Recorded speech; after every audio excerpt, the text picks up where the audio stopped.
Penzance. Welcome to Penzance. Penzance is a small family working farm in Douglas, Massachusetts. And a lot of people call it a sanctuary. We take in older horses or rehab horses. It's all about what's in your heart and how you use it, meaning that we use our hearts to rehab the horses with their hooves and their minds. This is Holly. She's a 32-year-old saddlebred. She's owned by a woman from Hopedale, Massachusetts, who bought her as her very first horse.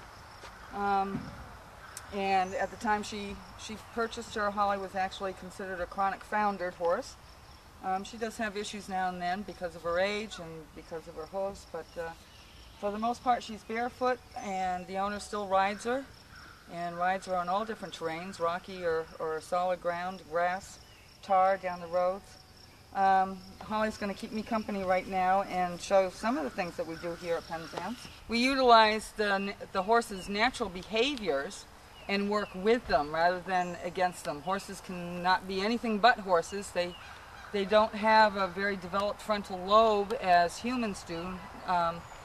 So whatever information they take in goes immediately to their flight or fight center in the amygdala, in the primal cortex of the brain, and that means that they automatically react if they've not been taught how to think through certain situations. So we work a lot with horses that have spent a lifetime of reacting, and people don't know how to handle that, so they come in here and we teach them how to think.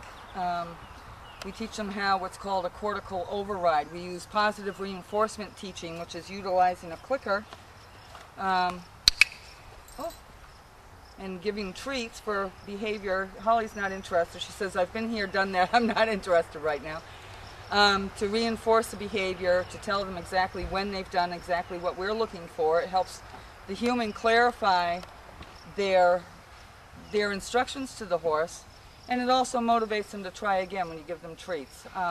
Holly's an old hand. She's a wonderful horse. She does clicker training, but she's not a push-button horse, what people would call a push-button horse. We don't have push-button horses here at Penzance. We have horses that are horses. When the horse comes in and appears to be a push-button horse, meaning you give it a certain cue, and the horse does whatever you're asking, without any light in his eyes and with very little focus on the human, you know you've got a horse that is just basically a classically conditioned horse to respond to a cue, period. There's no thinking, there's no personality involved because they've not been allowed to express their own personalities. We like horses with personalities around here. We like horses who think for themselves and who can give a little bit of a challenge. When horses come in, many times they're very spooky. I'll show you Cheyenne, who is a Mustang. She came in, and spooky is not the term for it. We took her halter off and still hadn't gotten the halter back on 2 weeks later. We couldn't get near her head. We couldn't get near her poll. We certainly couldn't touch her ears, as I'm doing with Holly here. And she was just so mistrustful of people. She was captured from Nevada at 10 months old and went through 6 auction houses and 5 owners since then, until she was just turning 4 when she came here.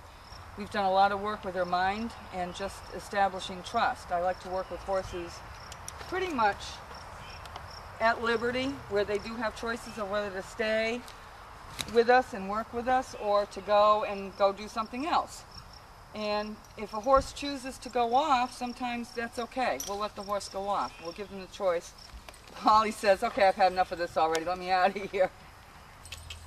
I'm going to ask her to move behind you, Jeff.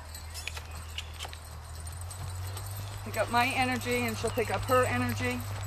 And what I'm doing right now is driving. This is another part of Penzance that we do a little bit differently than simply round penning. We will drive the horse's feet. In other words, we will make the horse move.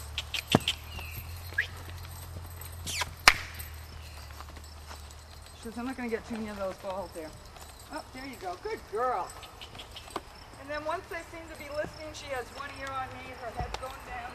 She seems comfortable. I'm going to catch up to her and walk with her rather than drive with her. And more or less mirror her. And in doing this, we get to the horse's mind. And this can be done with any horse, any age, any breed, and ask the horse to come in.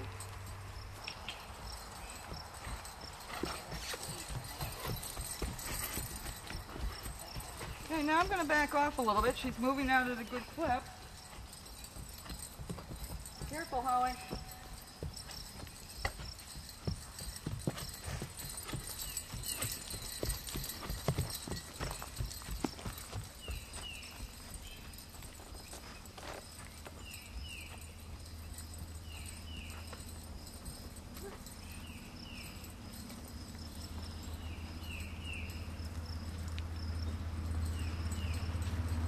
Jane, she's making me work today. Good girl. Now you see how Holly stopped and turned into me and I mirrored her behavior.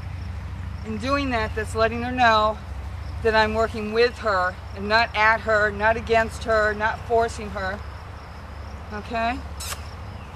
And now she's ready to follow me and she's connected with me. We'll be utilizing this a lot in working with the spooky obstacles. This is fun when you do this to music and you can ask the horse to dance with you. Back. Back.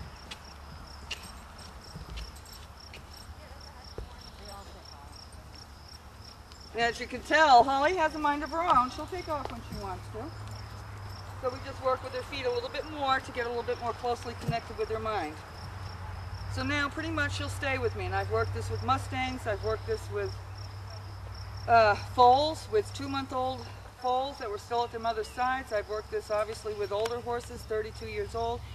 Doesn't matter what breed, doesn't matter what age. It matters what's up in the mind and how you connect with it.